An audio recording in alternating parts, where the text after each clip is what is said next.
Dear colleagues, we are coming now to a new session on innovation, as Professor Yahagi mentioned, especially dedicated to EndoRobotics. This is a company which is bringing fresh innovation and forward-thinking solutions in gastrointestinal endoscopy. And during the next session, we want to show you the devices of EndoRobotics. On the one hand, they have a so-called EndoCubot. This is a next-generation robotic training platform, which we will demonstrate now. And the next feature is a therapeutic procedure. It will be a premiere in Europe, the first live demonstration with the robotic-assisted devices, which will be performed by Professor Inoue. First, I pass now to Philip, who will demonstrate EndoCubot. Thank you. So I think this is, as Stefan mentioned, is a new company development with a training system here. This is called the EndoCubot. And I think that, first of all, this is the system. And when we switch on the system, then you can see, okay, confirm. Okay. And then we can upload, and there are many procedures that can be trained by this system. So when we select the procedure site, that you can see, so there are a few procedures now. Okay, so including the ESD and the EMR, and also polypectomy and scope handling, and there are also other, including clipping, and they will be coming up to be having a suturing and the ESG, and even for ELCP. But I think today, at this moment, I think we will focus on the ESD and the EMR. And you can actually then look into different locations anatomically, including esophagus, stomach, and the colorectum. So now we choose the stomach and select. And then we can also locate different locations so that we can test and train the trainee in different locations for the performance of ESD. So are we going to open this one? Yes, so we can actually open and we can look inside about, okay, I can select. So Antrum, select, and then lesser curvature, and then select. And then we have to place the phantom into the installation. And within the inside, there will be a preparation of the different kind of model for the performance of this training. Okay, so let's close it first. And then, so this is the esophagus and the rectum, but we are going to for the stomach. Okay, and then when you look into the endoscopic view,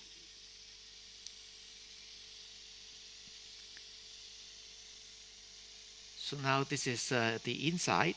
So this is simulating at the greater curvature of the stomach. So first of all, we would follow the endoscopic scope level to the greater curvature, and then when we are moving up the scope, then we can actually see this is the target tissue,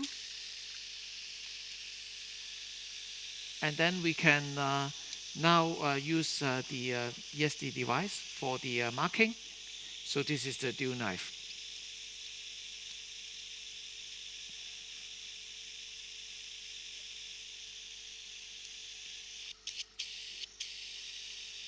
Okay, so we have connected this to the diathermy.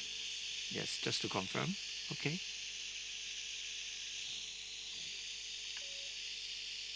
So needle back. Yeah, I don't need the needle out. So we can actually mark the location of the lesion.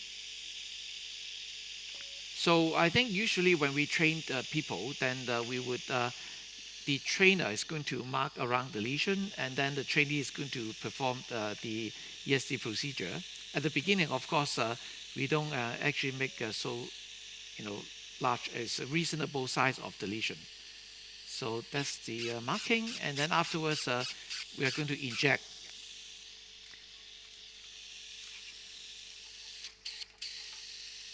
So Professor Yahagi, do you, how do you usually train the trainee to perform?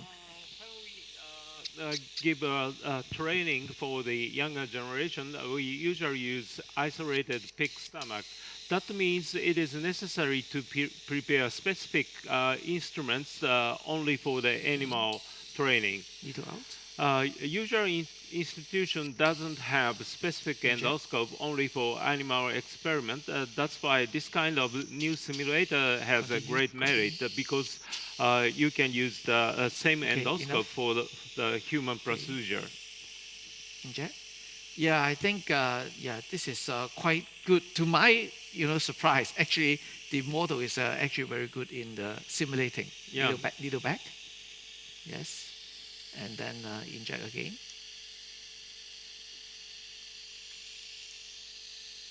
Okay, you can see the effect of injection. Okay, needle back, and then needle out, inject.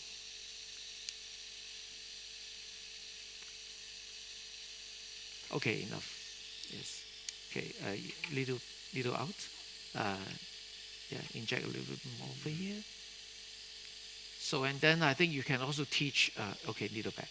The planning of the performance using different ESD device. But today we have the dual knife, so we are going to dissect from the near side to the far side.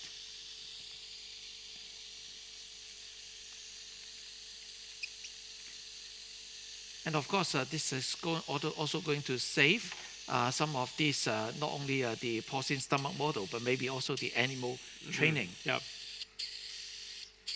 Oh, by the way, how largely is the this simulation part? It's 10 by 10, around 10 by 10. This is the simulation part. Oh, looks nice. So if you need much bigger lesion, such as 5 centimeter lesion, you can do it much bigger resection. Yes.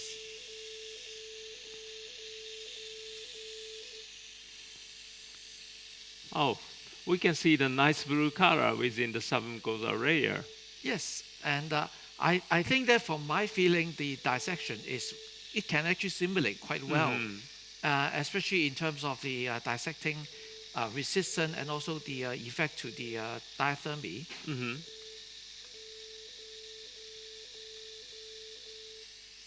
And then, of course, we can dissect a little bit more over here.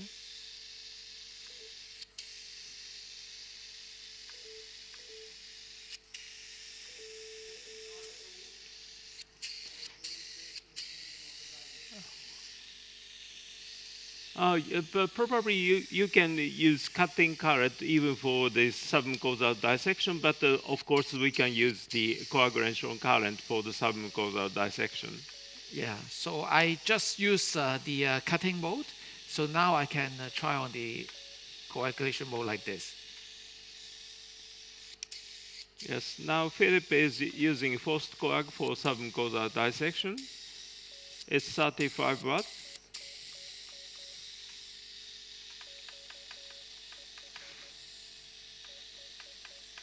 So this looks like quite similar to the human procedure, at least for the submucosal dissection. Yeah, and I think for training, I think it's adequate enough for the initial start of the training procedure.